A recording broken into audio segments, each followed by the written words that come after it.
آج کراچی میں ایک پلازے میں آگ بھڑک اٹھی اور اس کے بعد جو کچھ ہم نے اس کا انجام دیکھا وہ بہت ہی افسوسناک اور تکلیف دہ ہے۔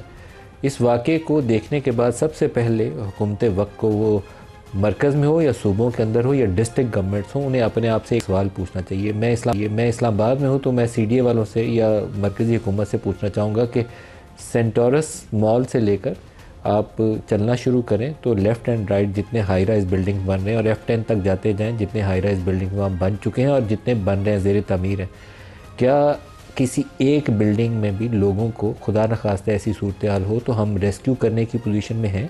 اگر نہیں ہے تو ایک کرمنل اوفینس کا کیس جو ہے سی ڈی اے کے خلاف بھی اور مرکزی حکومت کے خلاف بھی یہاں سینٹر میں رجسٹر ہونا چاہیے، اور اسی طریقے سے کراچی، لاہور، پشاور اور کوئٹہ کے اندر جو جو حکومتیں موجود ہیں ان کے خلاف کیس رجسٹر ہونا چاہیے۔ اگر آپ اکوپڈ ہی نہیں ہیں کہ 25-30 منزلہ کسی عمارت سے لوگوں کو بچا سکیں، یا آگ لگ جائے تو آپ کے پاس آگ بجھانے کا سامان نہیں ہے، تو آپ کے خلاف مجرمانہ کارروائی جو ہے نا، غفلت کی وہ کارروائی ہونی چاہیے اور آپ کو جیل میں ہونا چاہیے۔ کتنے ہزار ارب ہم صوبوں کو پیسہ دیتے ہیں ڈویزبل پول سے۔ اس وقت پاکستان کا سب سے بڑا المیہ یہ ہے کہ ہم 57.3% ریسورسز جو فیڈرل گورنمنٹ کے اکٹھے ہوتے ہیں صوبوں کو دے دیتے ہیں، کیونکہ یہ 18ویں ترمیم میں جو ڈیولیوشن آف پاور تھی، وسائل کا نچلی جگہ تک منتقل کرنا، اس کے تحت ہمیں پیسے دے دیتے ہیں۔ وفاق ڈیفنس بھی ادھار کے پیسوں سے چلاتا ہے۔ وفاق کے پاس جو پیسے بچتے ہیں وہ صرف ڈیٹ سروسنگ کے کام آتے ہیں۔ ہمارا دفاع بھی ادھار پہ چلتا ہے، وفاقی حکومت بھی ادھار پہ چلتی ہے، سارا پیسہ صوبوں کو چلا جاتا ہے۔ اور اگر صوبے ایکوپ نہیں ہیں تو ان کو اختیار نہیں ہے، ان کے پاس کوئی حق نہیں ہے کہ وہ اپنی حکومتیں برقرار رکھ سکیں، ان کو جیلوں میں بند ہونا چاہیے۔ میں اس معاملے میں میرے خیالات تھوڑے سے بڑے سخت قسم کے ہیں، کیونکہ کسی ایک شخص کی جان جائے۔ میں نے اسلام آباد میں آج سے چند سال پہلے دیکھا تھا، یہیں پارلیمنٹ ہاؤس کے بالکل سامنے سائڈ پہ ایک بلڈنگ تھی، آگ لگی اور ایک شخص وہاں زندہ موجود تھا بالکنی میں۔ اس ایک شخص کو زندہ کو ہم نیچے نہیں تیسری چوتھی منزل سے اتار سکے، اس نے اوپر سے جمپ کیا، نیچے گرا، نیچے انہوں نے چٹائیاں پکڑ کے تو اس کے آگے رکھیں کہ وہ شاید وہ بچ جائے گا۔ چٹائیوں سے اب 100 کلو کا بندہ اوپر سے گرے چوتھی منزل سے کہاں بچے گا؟ مر گیا وہ شخص۔ اور کیا چاہیے تھا نیچے؟ آپ کو صرف ایک ایکوپمنٹ چاہیے تھا، وہ ہوا سے پھلا کے وہ بڑی سی جگہ بنا کے رکھ دیتے ہیں، اس کے اوپر بھی 4-6 بندے گریں تو وہ زندہ بچ جاتے ہیں، ہم وہ بھی نہیں بچا سکے۔ اتنا زیادہ جو ہوتا ہے نا بد لحاظی، اور آپ کے اوپر کوئی احساسات مردہ ہو چکے ہوں، آپ کے ضمیر مردہ ہو چکے ہوں، تو تب یہ کیفیت پیدا ہوتی ہے کہ آپ کو پرواہ ہی نہیں ہے۔ بلڈنگز بناتے جو لوگ مرتے ہیں تو کیا فرق پڑتا ہے؟ تو جنہوں نے بلڈنگ کی منظوری دی ان کے بھی خلاف کارروائی ہونی چاہیے اور ان حکومتوں کے خلاف بھی کارروائی ہونی چاہیے۔ یہ کراچی کے لیے تو اس وقت بہت ضروری ہے کہ سندھ حکومت کے جتنے کرتا دھرتا ہے ان کو پکڑ کے ان کے خلاف کارروائی کھلی عدالت میں شروع کریں، ان کو سزائیں دیں، جیلوں میں ڈالیں ان کو، پھر یہ معاملہ آگے چلے گا، ویسے کبھی حل نہیں ہوگا۔ پاکستان اس وقت 3-4 بڑے جو المیہ ہیں ان میں پھنسا ہوا ہے اکانومی کے میدان میں۔ ایکسپورٹس سب سے پہلے لے لیں، ایکسپورٹس پاکستان کی سال ہر سال سے پاکستان کی ناکامی کا یا مشکلات میں اضافے کا سب سے بڑا سبب ہے۔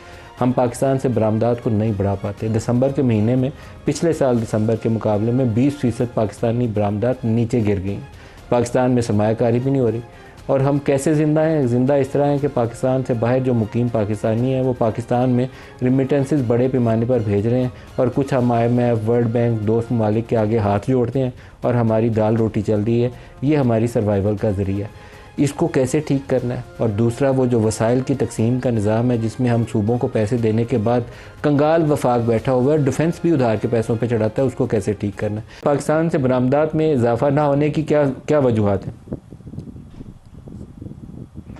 ندیم بھائی، جو 2 مسائل آپ نے کھڑے کرے ہیں کہ ہمارا برآمدات نہیں بڑھ رہے اور ہم صوبوں کو پیسے دینے کے بعد وفاق میں پیسے ہی نہیں بچتے، وہ دونوں مسئلوں کا حل ایک ہی ہے، اور وہ مسئلہ ہے کہ ہم پہلے تو NFC ایوارڈ کو چینج کریں اور اس کو ریشنلائز کریں، اس کے بعد ہم وفاق کے اخراجات بھی کم کریں۔ یہ نہیں کرنا چاہیے کہ اگر ہم صوبوں کو کم پیسے دیں تو وہ وفاق کہیں اڑا دیں۔ اب آپ دیکھیے کہ پچھلے سال ہم نے 4000 ارب روپیہ PSDP اور ADPs میں رکھا ہے۔ وزیر اعظم صاحب بات کرتے ہیں کہ ہم کو 1500 ارب روپے کی ٹیکس بریک دینی ہے، شاید اس کے لیے IMF سے اپیل بھی کریں گے، وہ شاید نہیں مانی جائے گی۔ لیکن اگر سمجھ لیں کہ IMF مان جاتی ہے تو کیا آپ اور مزید قرض لیں گے؟ کیا اور مزید ادھار بڑھائیں گے؟ کیا اور مزید پاکستان کو مقروض کریں گے؟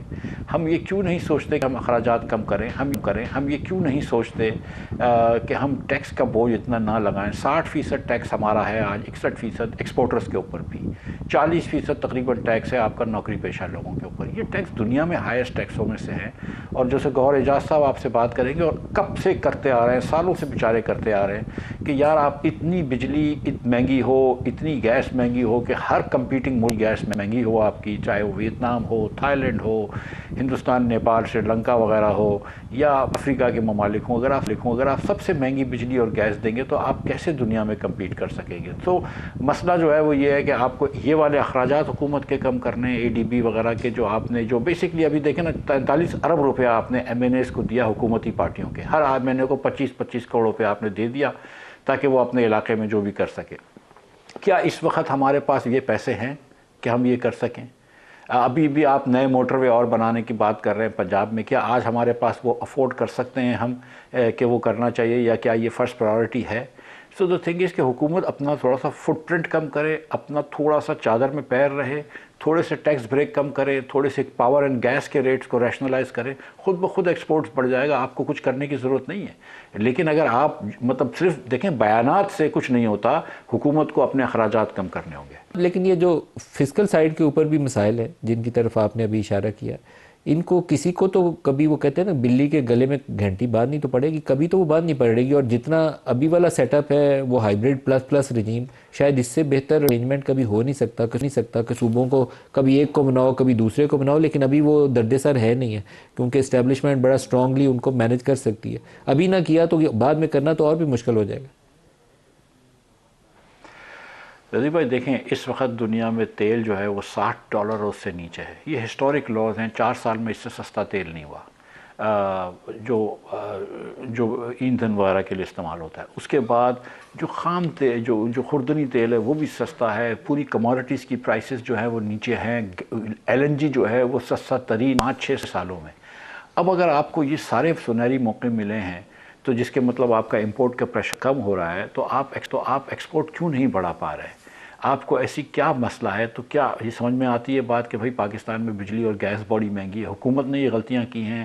آج بھی وزیر پاور نے بھی یہ کہا کہ 6-8 ہزار کچھ پاور جو ہے وہ ایکسٹرا ہے، آپ اس کے پیسے دیتے ہیں، لیں یا نہ لیں، لیکن اس کے پیسے جو ہے پھر آپ انڈسٹری سے لیتے ہیں۔